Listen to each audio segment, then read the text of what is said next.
के जम्मू एंड कश्मीर राज्य में कल बुधवार को हुई एक मुठभेड़ में जो आतंकवादियों के साथ सुरक्षा बलों की मुठभेड़ हुई थी, उसमें कई बड़े ऑफिसर की मौत हुई है। और जानकारी के मुताबिक 3 दिन में आतंकवादियों से हुए 2 एनकाउंटर में 3 अफसर और 2 जवान हताहत हुए, जबकि 1 जवान के लापता होने की खबर है। रिपोर्ट के मुताबिक जम्मू एंड कश्मीर में 13 सितंबर को अनंतनाग जिले में मुठभेड़ हुई। मुठभेड़ के दौरान भारतीय सेना के कर्नल मनप्रीत सिंह, मेजर आशीष नौचक और कश्मीर पुलिस के डीएसपी हुमायूं भट्ट हताहत हो गए। कश्मीर में यह पिछले 3 सालों का सबसे बड़ा आतंकवादी हमला है, जिसमें इतने बड़े अफसरों की मौत हुई है। सर्च ऑपरेशन के दौरान जो आतंकवादी थे, उन्होंने सुरक्षा बलों पर एक साथ छिप कर के गोलाबारी की।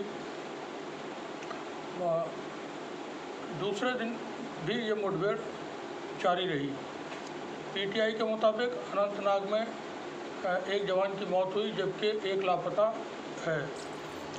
आशंका है कि वो गंभीर रूप से घायल है। स्थानीय पुलिस के मुताबिक अनंतनाग में 2 जो आतंकवादी हैं वो अभी छिपे हुए हैं, जिन्हें सेना ने घेर लिया है। इस बीच राजौरी जिले में सोमवार 11 सितंबर की रात को एक एनकाउंटर हुआ था, जिसमें सेना ने 2 आतंकवादियों को मार गिराया था, जबकि राइफलमैन रवि कुमार की मौत हो गई थी। ये मुठभेड़ भी पूरी एक रात चली थी और बुधवार को जाकर के ख़त्म हुई थी। डीएसपी जो हुमायूं भट्ट हैं, उनको श्रद्धांजलि उनके पिताजी ने दी और श्रद्धांजलि देते हुए वो बता दें कि वो डीआईजी के पद से रिटायर्ड हुए हैं और बहुत गमगीन थे, बहुत दुखी थे।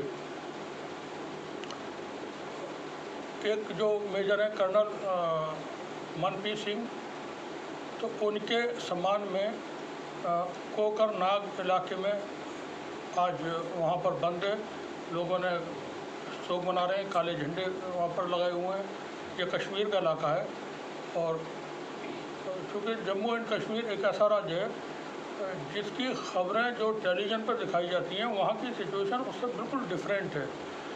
मेरा वहाँ रहना हुआ है, लंबे वक्त तक रहना हुआ है। जम्मू, अनंतनाग, रामबन, श्रीनगर, सोनमर्ग, द्रास, करगिल, लेह, ज़ंस्कार, ये सब मेरा अपना जाना हुआ, घूमा हुआ हूँ और वहाँ काफ़ी वक्त तक रहना हुआ। तब मैंने देखा था कि वहाँ की सिचुएशन जो हम अखबारों में, टेलीविज़न में देखते हैं, उससे बिल्कुल डिफरेंट है। भारत सरकार ने नोटबंदी की थी। नोटबंदी के बाद जो अहम बात कही गई थी वो ये थी कि ये इसलिए वो नोटबंदी की है ताकि इससे आतंकवाद समाप्त हो जाएगा। और भी 1-2 कारण बताए थे, लेकिन जो मुख्य कारण था उसमें से एक नोटबंदी का एक कश्मीर से आतंकवाद ख़त्म करने का भी था। अब वहाँ आतंकवाद ख़त्म नहीं हुआ है, बल्कि कश्मीर इस वक्त फंस चुका है नशे की गिरफ्त में। पहले भी कश्मीर में नशे का बहुत बड़ा कारोबार था। खुद लोकल जो कश्मीरी हैं वो नशा करते हैं, नशे का इस्तेमाल करते हैं, नशे के सामान का। वहाँ चरस, गांजा और साथ में ब्राउन शुगर और जो दूसरी चीज़ें, चरस और गांजे का इस्तेमाल सिगरेट और बीड़ियों में भर के बहुत ज़्यादा होता है। ये वैली के इलाके में, जम्मू से आगे जब श्रीनगर की तरफ चलते हैं तो वैली में नशे का बहुत ज़्यादा इस्तेमाल है। अब जबकि ये नोटबंदी हो गई और वहाँ आतंकवाद को काबू में करने के लिए सरकार ने 370 को ख़त्म किया और 370 को ख़त्म करने के बाद ये था कि कश्मीर जो है वो एक बहुत डेवलप्ड राज्य बन जाएगा और वहाँ पर बड़ी शांति आ जाएगी। लेकिन ऐसा कुछ भी होता हुआ नज़र नहीं आ रहा है। आतंकवाद थोड़ा कम हुआ है, लेकिन इस तरह की जो हीनियस इंसिडेंट होते हैं वो एक बार फिर से क्वेश्चन मार्क खड़ा लगा देते हैं व्यवस्था पर कि ये कम नहीं हुआ है। ये थोड़ा सा वक्त के लिए एक फेज है जो कम नज़र आ रहा है, क्योंकि वहाँ पर नशे का कारोबार इतना ज़्यादा बढ़ चुका है। आज की तारीख में उसको लेकर के बहुत सारी रिपोर्ट्स हैं और ये हम कभी अगर होगा तो ज़रूरत होगी तो हम नशे पर अलग से करेंगे कोई रिपोर्ट। पंजाब से तकरीबन 2 गुना कारोबार इस वक्त नशे का कश्मीर में है अब ये इतनी आसानी से सारी चीज़ें नहीं होती हैं, और वो कुछ चीज़ें ऐसी होती हैं जो बोलना थोड़ा मुश्किल हो जाता है। अब ये कश्मीर के अंदर जो नशे का कारोबार है, कोई वो आसमान से आकर के कुछ जगहों पे सीमा के करीब और वहाँ पर ज़रूर ड्रॉप करते होंगे ड्रोन वगैरह से, लेकिन ऐसा तो नहीं कि आसमान में हवाई जहाज़ों से वहाँ फेंक देते हों।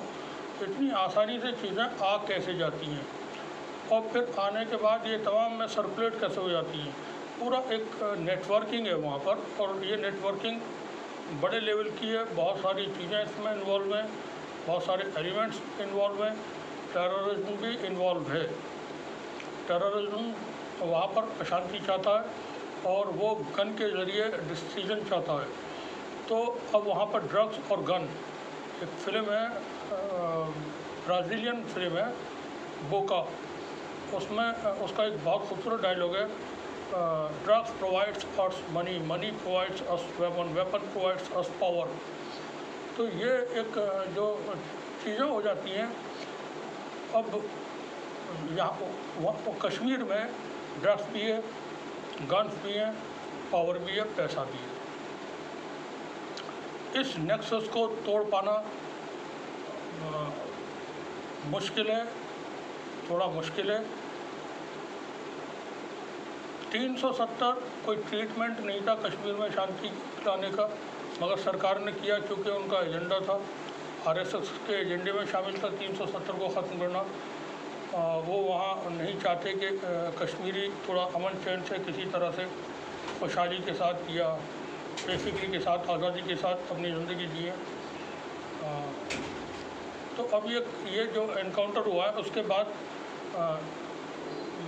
और बताने से रिलेटेड कुछ अपडेट्स। जो मुठभेड़ हुई है, इस मुठभेड़ में कर्नल मनप्रीत सिंह, मेजर आशीष ढंगचक, डीएसपी हुमायूं मुजम्मिल भट्ट मारे गए हैं। इन अधिकारियों के अलावा एक जवान की भी मौत हुई है। पीटीआई के मुताबिक एक जवान अभी भी लापता है। हमले की जिम्मेदारी जो प्रतिबंधित एक रेजिडेंट फ्रंट है उसने लिए। रेजिडेंट फ्रंट को माना जा रहा है कि लश्कर तैयबा का प्रॉक्सी है। पीटीआई के ही मुताबिक अधिकारियों का मानना है कि ये वही आतंकवादी संगठन है जिसने 4 अगस्त को कुलगाम में सेना के जवान पर हमला किया और 3 जवानों की हत्या कर दी थी। हमले के बाद सेना का सर्च ऑपरेशन जारी है और हमलावर चरमपंथियों को पकड़ने की कोशिश की जा रही है। कश्मीर पुलिस ने आज के दिन भी सोशल मीडिया पर जानकारी देते हुए लिखा कि सुरक्षा बलों के ऑपरेशन में 2 लश्कर तैयबा के कमांडर आतंकवादियों को घेर लिया गया है। उसमें उज़ैर खान भी शामिल है। ये कोई होगा कोई ज़्यादा नामी आतंकवादी। कुछ सालों से कश्मीर में हुआ ये सबसे बड़ा चरमपंथी हमला बताया जा रहा है। इसी कहानी में अनंतनाग में मारे गए अशोक ढंगचक, मनप्रीत और हुमायूं के बारे में भी थोड़ा सा बताते हैं।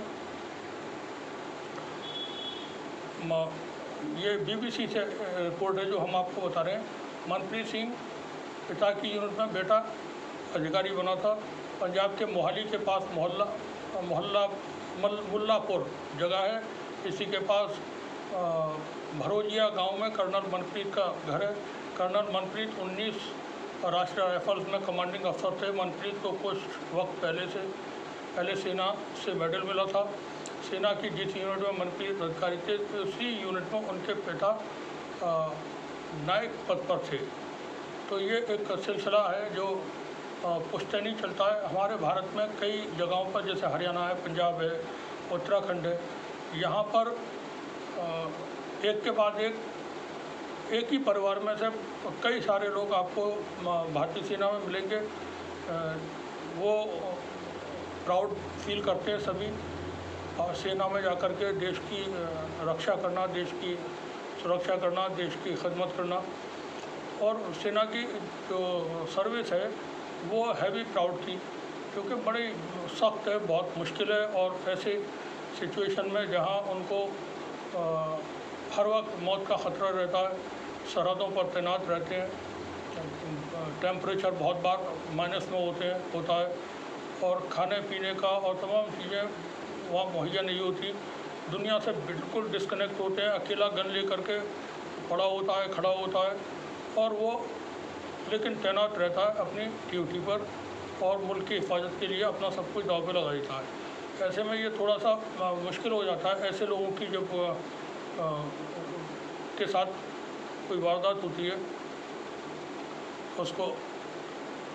अब ये जो घटना हुई उसके बाद से लोगों में बहुत सारी प्रतिक्रिया हैं, क्योंकि सेना के साथ जो सेंटिमेंट्स हैं वो हर जगह के, हर मुल्क के लोगों के रहते हैं और ज़्यादा अटैच रहते हैं वो लोग, क्योंकि सेना एक ऐसा मीडियम है, जुडिशरी और फौज, जिसके ऊपर लोग बिलीव करते हैं कि ये ही हैं जो इनकी वजह से हमारे चीज़ें दुरुस्त चलती हैं। जब इंसाफ नहीं रहता है, जुडिशरी काम नहीं करती है, तो वहाँ पर समाज ख़राब हो जाता है। जहाँ की फ़ौज करप्ट हो जाए वहाँ की चीज़ें बिल्कुल एकदम डिस्टर्ब हो जाती हैं और डेमोक्रेसी तो बचती नहीं। हम अपने पड़ोस में पाकिस्तान में भी देख सकते हैं कि वहाँ की सेना करप्ट है और सेना का हर चीज़ पर गलबा है, तो उसकी वजह से पाकिस्तान की तमाम चीज़ें एकदम दुश्वार हैं। वहाँ के लोग पता नहीं कैसे ज़िंदगी जी रहे हैं इस हाल में। तो अब जब ये घटना हुई है उसके बाद से सोशल मीडिया पर, ट्विटर पर लोगों में एक घटना को लेकर, इस घटना के साथ साथ एक बात को और लेकर के नाराज़गी है, बहुत गुस्से में हैं लोग। और वो ये है कि जब सेना के बड़े अधिकारियों के साथ एनकाउंटर में, आतंकवादियों के एनकाउंटर की खबर आ गई और उसमें कई सारी कैजुअल्टीज़ की खबर आ चुकी थी मीडिया में, उसके बाद भारतीय जनता पार्टी की तरफ से दिल्ली के मुख्यालय पर जश्न का कार्यक्रम रखा गया। और ये जश्न जो था, जो सेलिब्रेशन था, वो था G20 की अभी जो भारत में एक मीटिंग हुई है, वो कामयाब सम्मेलन होने के सिलसिले से ये उन्होंने जश्न का प्रोग्राम रखा था, जिसमें भारतीय जनता पार्टी के तमाम बड़े लीडर्स, भारत के प्रधानमंत्री, गृह मंत्री और जो लीडर्स थे वो मौजूद थे। बीजेपी के प्रमुख जो इस वक्त अध्यक्ष हैं JP नड्डा, वो मौजूद थे। तो ये सेलिब्रेशन वहाँ हुआ। इसको लेकर के द टेलीग्राफ ने अपनी रिपोर्ट की है, व्हाट इज़ मोदी सेलिब्रेटिंग, और बहुत सारे और लोग हैं और वीडियो सोशल मीडिया पर यहाँ पर मौजूद है। कुछ यूज़र्स ने लिखा भी है जो हम बता दें, Pulwama attack, Modi was busy shooting movie in Uttarakhand, Anantnag attack, Modi was busy celebrating G20 success in BJP headquarter. और वहीं पर एक यूज़र और एक गौरव, वो लिखते हैं, what is prime minister Modi celebrating, officers killed in Anantnag, Meitei group guns for Indian army, SI shoot dead by sniper in Manipur, 200 killed in Manipur, 70,000 plus lives in refugee camps for hate and fake overload media। ये तमाम नाराज़गी लोग जता रहे हैं social media पर, और videos मौजूद यहाँ पर इस वक्त सर्कुलेट कर रहे हैं सोशल मीडिया पर, जिसमें एक तरफ एनकाउंटर की में शहीद हुए जो लोग मारे गए हैं उनकी तस्वीरें हैं, उनका शोक है, और दूसरी तरफ सेलिब्रेट करते हुए प्रधानमंत्री, गृह मंत्री और भारतीय जनता पार्टी के जो और लीडर्स हैं। तो यहाँ पर थोड़ा सा सरकार को, क्योंकि सरकारें और जो लीडर्स हैं वो ये भूल जाते हैं कि हम कुछ वक्त के लिए हैं, हमेशा के लिए नहीं हैं, और उनका रवैया बहुत ही ख़राब हो जाता है जब वो हुकूमत में होते हैं। हुकूमत में जाने के बाद फिर वो अच्छी अच्छी बातें वही लोग करने लगते हैं जो हुकूमत में होते हैं वक्त में, और अत्याचार कर रहे होते हैं। अब ये तमाम चीज़ें जब होती हैं, जब मालूम हुआ है कि सब एनकाउंटर हुआ है, हमारे देश के साथ इतनी क्षति हुई है, वहाँ पर सेलिब्रेशन इस तरह से मीडिया में होना, उसकी कोई ऐसी ज़रूरत नहीं थी। तो G20 का समिट हुआ, G20 का समिट कोई एक अकेले भारत के लिए ऑर्गेनाइज नहीं किया गया था, वो होता ही है 20 मुल्कों का एक समूह है, और उसमें एक बार ये रोटेशनल है पॉलिसी के तहत, आप किसी भारत में है, उसके बाद ब्राज़ील में होगा, फिर किसी और देश में होगा, फिर किसी और देश में होगा, तो ये तो होता ही है। अब इसको आप कोई ऐसा बड़ा कारनामा नहीं हो गया, कोई ऐसी बड़ी उपलब्धि भारत को G20 के होने से नहीं हो गई है, उसमें कुछ भी हासिल नहीं होता है फौरी तौर पर। ना कोई एग्रीमेंट्स होते हैं, ना कोई भविष्य के लिए और कोई योजना बनती है, सिर्फ डिस्कशंस होते हैं G20 में, और कुछ चीज़ों को लेकर के सहमतियाँ हो जाती हैं, वो वर्बली है, कोई रिटन में एग्रीमेंट्स वगैरह नहीं होते। G20 में हाँ सेलिब्रेशन अब जो भारत में हुआ है वो इसलिए ज़रूरी पर बात करना थोड़ा सा बता दें कि अमेरिका के लिए बहुत ज़रूरी है, क्योंकि अमेरिका को चाइना को घेरना है, तो उसको भारत की ज़रूरत है, यूरोप को भारत की ज़रूरत है। यूरोप दुनिया का सबसे बड़ा बाज़ार भारत है, तो उनको अपने यहाँ सड़े गले बिल्कुल वेस्ट मटेरियल को ला करके यहाँ बेचना है। जिन हथियारों को कोई पूछता नहीं, ख़राब हो जाते हैं, उनको रिपेयर करके वो भारत के हवाले कर देते हैं बहुत बार। तो इसी तरह से और सामानों का है, तो दुनिया को भारत के बाज़ार पे नज़र है, दुनिया को चाइना पे नज़र है। चाइना को गिरने के लिए भारत की भी ज़रूरत है, अमेरिका को पाकिस्तान की भी ज़रूरत है और अफ़गानिस्तान की भी है।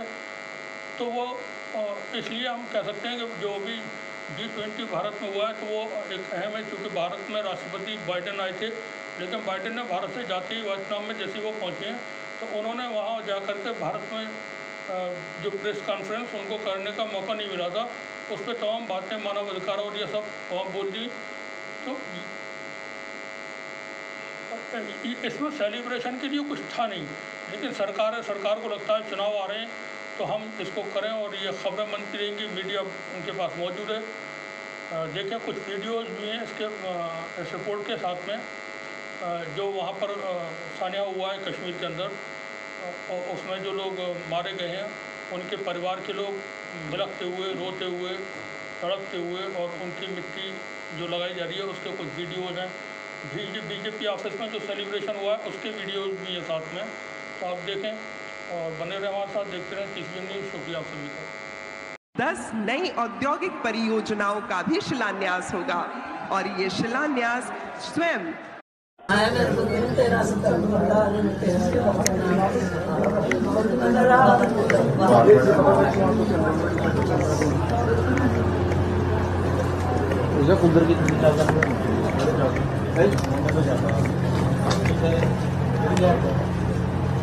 तार लगी है, अच्छी तरह बंद हुआ है। तो कुंदर क्या है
आराम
आप देख रहे कि गोकर्ण